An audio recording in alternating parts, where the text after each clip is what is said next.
It's who we are. We fight. We survive. We endure. We don't need a reason.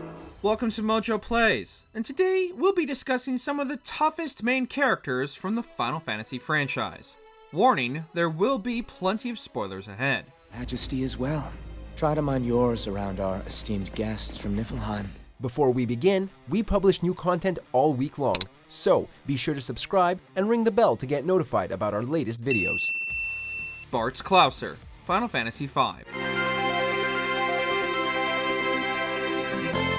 Older characters from the Final Fantasy franchise, such as Furion from the second entry and our first pick, Barts Clouser, can sometimes be left out of conversations like this one.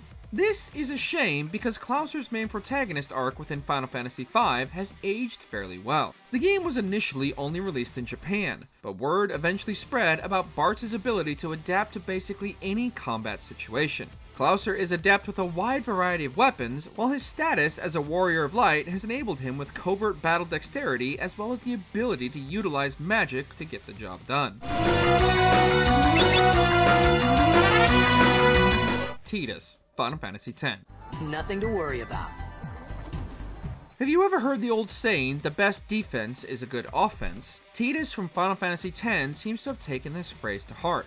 At least, if his strength as the main protagonist is anything to go by. There's really no other way to say this. Etus is kind of a jock. He's already an athletic blitzball player when we meet him, boasting a physique that's capably impressive. Etus leans heavily into this traditional warrior dynamic, striking head-on and worrying about his defensive capabilities later.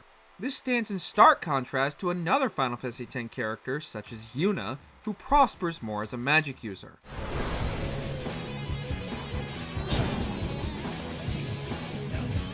Cecil Harvey, Final Fantasy IV.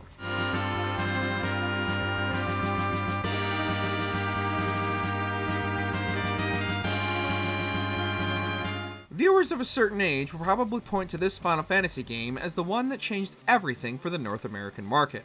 It was released as Final Fantasy II at that point, despite the story of Cecil Harvey and company debuting in Japan as Final Fantasy IV. North American players received their first heavy dose of storyline and character building in this game, particularly when Cecil graduates from his Dark Knight persona into a heroic paladin. The protagonist's attack rate is already fairly high from the jump, but this transition into the light enables for increased defense, as well as the introduction of some white magic. Cloud Strife, Final Fantasy VII.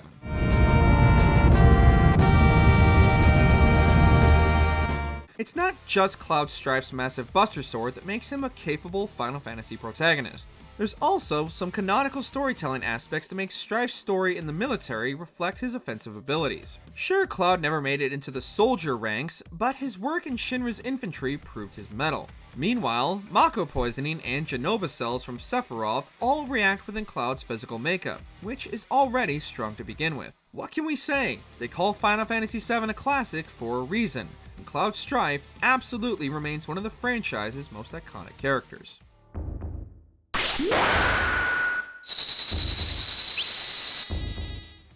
Squall Leonhardt, Final Fantasy VIII.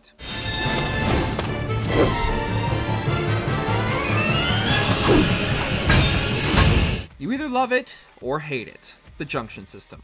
This method of ability development was unique to Final Fantasy VIII, and helped boost Squall Leonhardt to a spot on our list. Not that Squall needed much help, since he's also one of the most immediately recognizable male protagonists from the Final Fantasy series. His attack abilities balance magic and physical attacks well, while Squall's Gunblade is perhaps only second to Cloud's Buster Sword when it comes to that all-important coolness factor. Basically, what we're saying is that there's little even the toughest bad guy can do against a leveled up, fully junctioned Squall with a limit break on deck.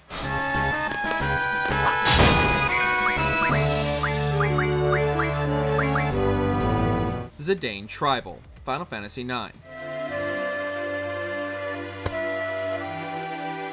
Don't let Zidane Tribal's cute, diminutive looks fool you. This lead protagonist of Final Fantasy IX is tough as nails. This goes double when Zidane enters his trance mode, which is essentially this game's version of Limit Break. Beyond this, the plot of Final Fantasy IX reveals that Zidane was actually created to become a life-destroying end-time being, a genome angel of death with seemingly unlimited power. These themes of purpose and destiny run through much of the game's narrative, but Zidane's backstory clearly underlines just how strong and potentially dangerous he can be.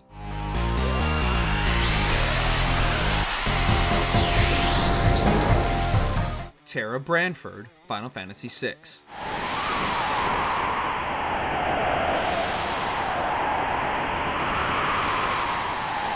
She's built from both worlds, a human and an Esper with power even she doesn't fully understand. Terara Branford remains one of the most well-liked and easily identifiable characters from the Final Fantasy universe. This isn't only due to her iconic musical theme either, but of her impressive strength and capabilities in battle. Magic and physical attacks come easy to Terara, since we first see her in a military capacity as a super soldier, albeit one with her mental faculties and independence suppressed. Plus, the endgame boss fight is basically Kefka Palazzo as a living godlike being, and this scenario demands an equally capable protagonist to take up the fight. Noctis Lucius Callum, Final Fantasy XV. Don't know about you, but I'm ready as I'll ever be. Take care on the long road. The Final Fantasy franchise has certainly come a long way since the Warrior of Light sprites from the original game.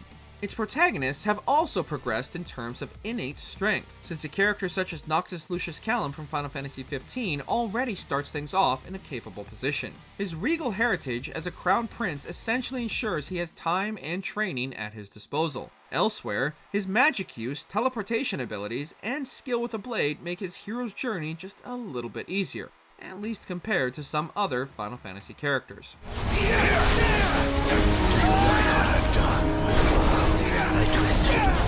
Lightning, Final Fantasy XIII. The spirit of Squall Leonhardt's gunblade lives on within Lightning's Blazefire Saber from Final Fantasy XIII. We don't need no stinking physics lesson to know that this weapon is cool as hell, while Lightning herself certainly knows how to utilize it in a battle situation. Lightning is also swift and efficient in combat, a skilled and cunning warrior with the ability to shift attack styles on a dime. Sure, her HP tends to be lower than other party members, but when Lightning has the devastating Army of One signature move in her back pocket, who's going to be counting? Odin.